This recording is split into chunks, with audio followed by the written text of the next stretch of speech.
And then once they get in, they abandon the black woman and get a non-black woman to move up. That was a very profound statement. Do you have an example? Look at Kanye West's Gold Digger. He's gonna leave your ass for a white woman. It's so profound in our community. It's such a thing. And I've had friends talk about how their dad ended up leaving for a white woman. And it's not just dating the black woman to support. Like, you see that even on YouTube, people talk about how once, or even I saw a tweet where they talk about how once they're up, they're gonna move on to another caliber of woman. And those women often do not include black women. We also see that, like, they're willing to destroy a black woman to achieve that too. It's not always with her support. Sometimes it's saying, like, oh yeah, it's joining in on the criticism of black women. So you uplift your white partner by criticizing black women, by telling her she's not these ghetto bitches, by saying all of these atrocious things about the women in your community. We see that as a way to get entry into white society as well. Wow. So I want to say, like, I honestly think that brothers are too weak, or at least getting to that point. A lot of my friends, family, and everyone in my community that I grew up with, like, grew up in single mother households. And in my dating history, my friends' dating history, my cousins, my sisters, we see a pattern where it's like, men kind of want, like, black men kind of want, like, a mother instead of a wife or a girlfriend. Like, they expect to be taken care of on a certain extent. And then at the same time, they expect to be treated as a head of a household without doing what is, what makes... That I'm going to have to agree with that. I don't think it's all men. I'm not even going to say it's most men, but that is definitely a reality of wanting to be taken care of by your women, but yet wanting to be treated like a king. Continue, goddess. Yes, and so they want to be treated like a king, but have no idea how to be a king of a household. And a lot of maybe, like, because they never seen it themselves, but they aren't even trying, and they just expect it from black women. And then I feel like the argument of black women being too masculine is because a lot of us, like I said, grew up in single mothers households, so we don't have this notion where we need a man anymore. So it kind of, like, I don't know if it, like, amps, like, the insecurity of black men, but, like, the need, like, it's like they need to be needed on a certain level, but we don't have to do that because we know how to get it on our own. We know how to do it on our own. Like, we want to be with you for you, not because we need you. Wow. Some brothers will say that it's not that we're waiting too long to marry the sisters.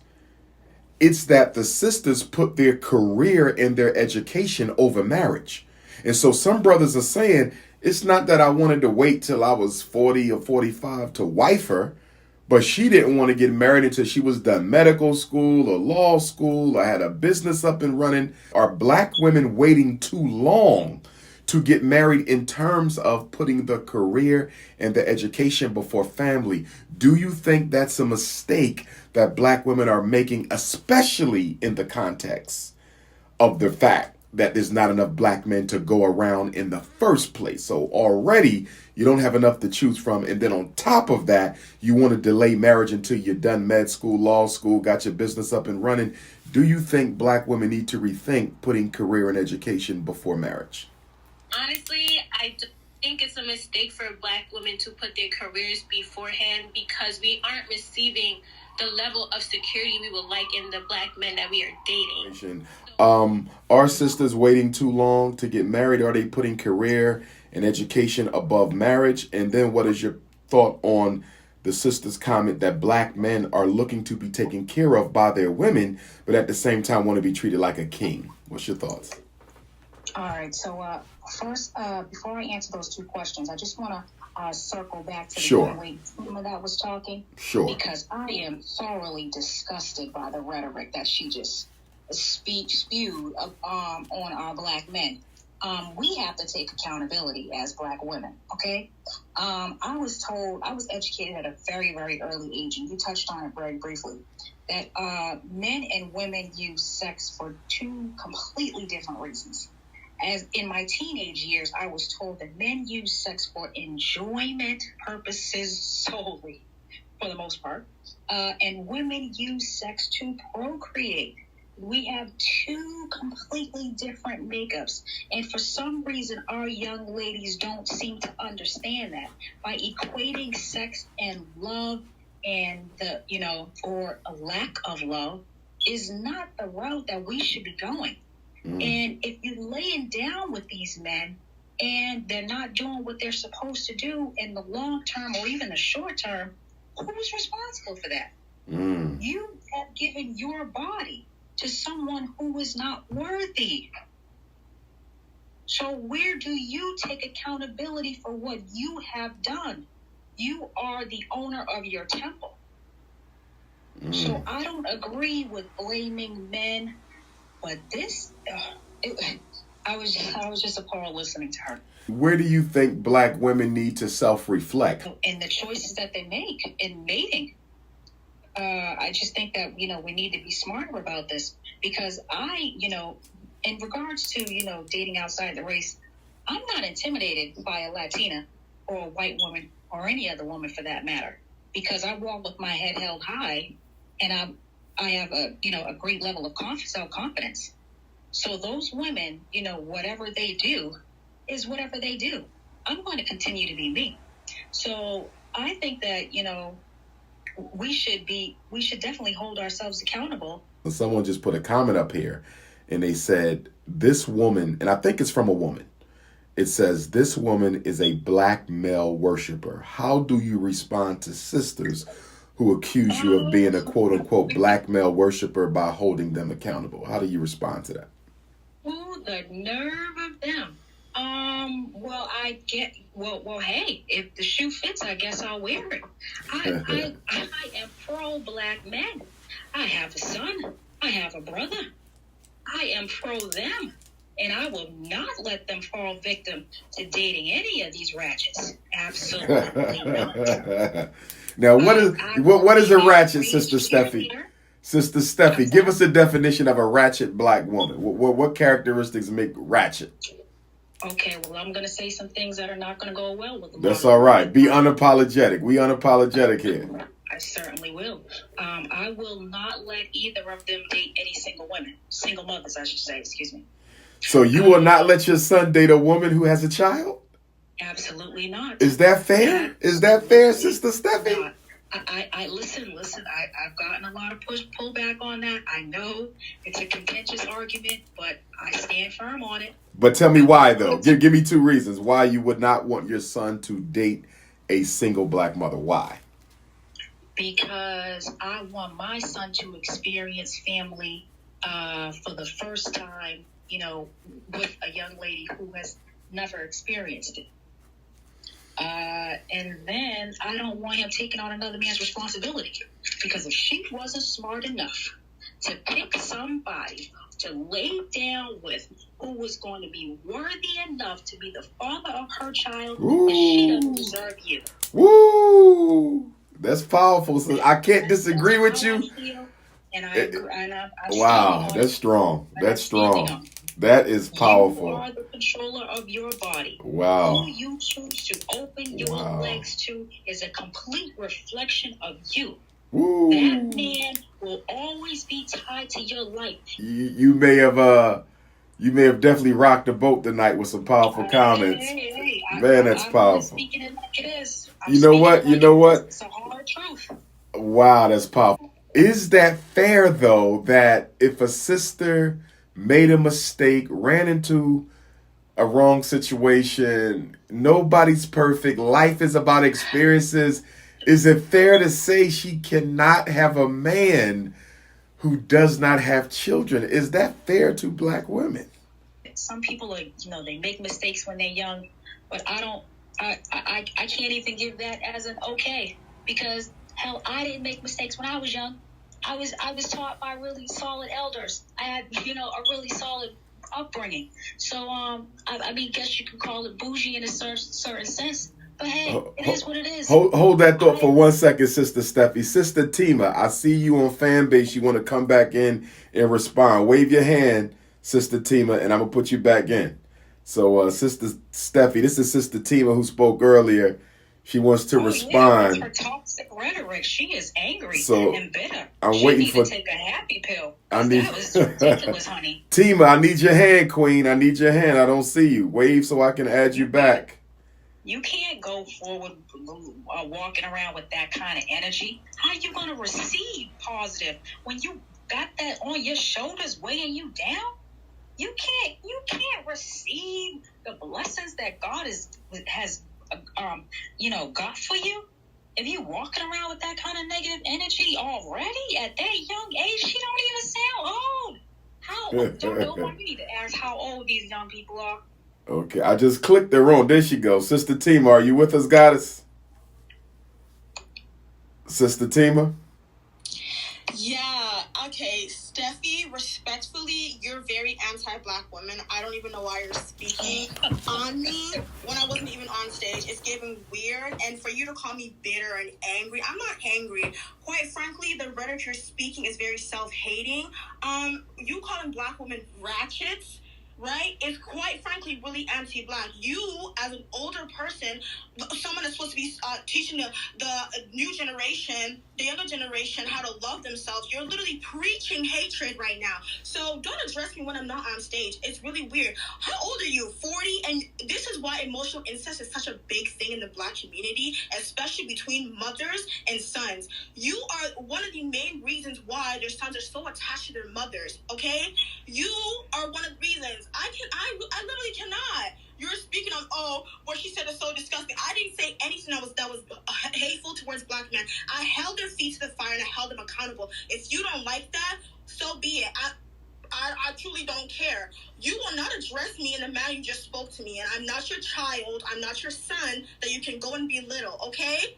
If you want to speak on me, you want to speak on me, right? You're going to speak on me with freaking manners. Don't disrespect me. I'm not your freaking child. What the hell is wrong with you? I did not disrespect a black man. I did not disrespect a single black man. I held them accountable, and I held black women accountable. I said it's a 50-50 thing, right? And you want to make it seem like I was bashing all black men.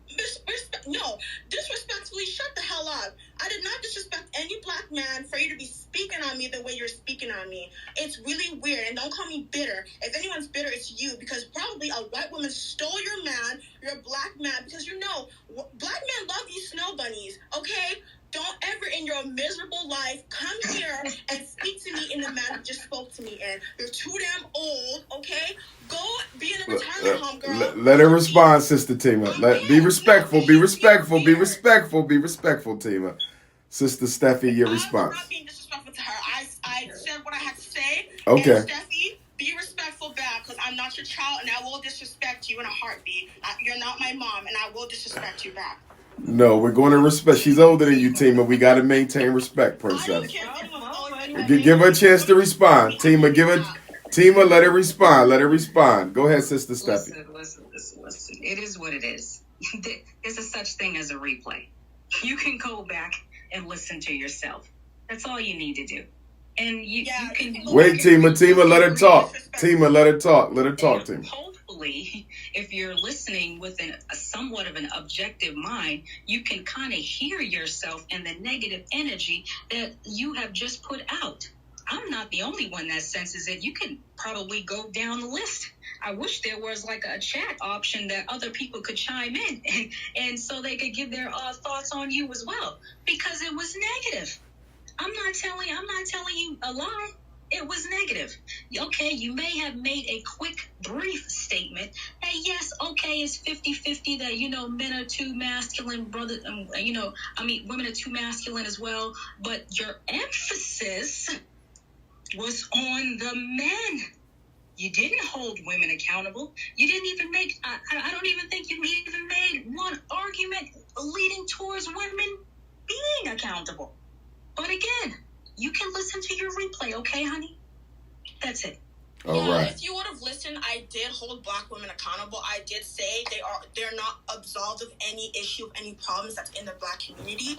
You want to hear what you want to hear, okay? I held everyone's feet to the fire respectfully. You obviously want to say I was only bashing Black men. I'm not bashing Black men.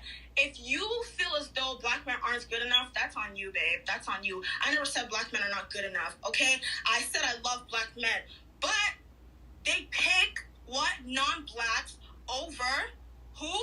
Over their own Black women. So it's really not adding up, babe. Okay. Well, I don't know why you feel so threatened. I'm not threatened by white women. You I've never been threatened by another woman. So Let me tell hard you that much. on the interracial I know a white woman stole your man. They don't intimidate me, honey. They don't intimidate you because I do very well. You keep saying I'm angry and I'm bitter. I'm married now. I'm married now. I'm happily married now. White women are Latino. And I did. Keep it calm with me, girl. All right, Tima. I moved Tima back to the audience. Thank you, Sister Tima, and we love you. So that was a classic disagreement in terms of Sister Tima. You know, some people might say she's hard on the brothers. You know, they love the white girls. They don't stand by the sisters. And Sister Steffi is like, wait a minute now. Let's honor our men. Let's support our men. You know, I'm raising 2 strong men. You know, so how do we balance that out where the one sister, the younger sister says, you know, the men ain't what they need to be. And then another sister, I don't want to say older because Sister Steffi's still young, but older than Tima, she says, wait a minute. We as women need to check ourselves. So how do we balance both sides of that equation, Sister Ioba? Funny that you should ask, because that's just what I was going to weigh in on. They were both on extreme ends of the spectrum. There wasn't any balance in either one of their arguments, quite frankly. One is holding one's feet to the fire 100%, and the other one was doing the other. The way you find balance is by removing emotionalism. Everybody here was speaking with emotionalism. You've got to remove yourself from the situation. When you're close to the situation, it's hard to be objective. So it takes a really, really conscious effort to remove yourself and to remove the emotion and to apply logic. That is a hard thing to do. It really is, and it takes practice, and it takes concentration. And that's not something that the average person just automatically does. Something we have to think about and consciously do. Gotcha. Sister Steffi, your last word, Queen. Oh, well, I just like to say I thank you for your time, Dr. Umar. You know, I support you in the movement. But again, like I said, I'm going to stand firm on where I come from. Women, I think that we definitely need to do better. I mean, I understand our circumstances, you know, Dr. Umar, when it comes to being raised with mom who's quote unquote filling the role of mom and dad. You know, I understand that. I mean, I wasn't raised that way, but I understand those issues, you know, and again, I understand that men don't have, you know, fatherly figures. I understand all of those, you know, different scenarios in which we've all come from. But we all have to do better. We're not children anymore. It's time for us to open our minds, read a book, you know, get a little cultured, go out and see a few things, and reframe our minds. We have to unlearn all of the toxic and uneducated traits that we've picked up throughout the years. And that's the only way we'll progress. Thank you, Sister Steffi, for those powerful contributions, sister. Great words, great words. Brother.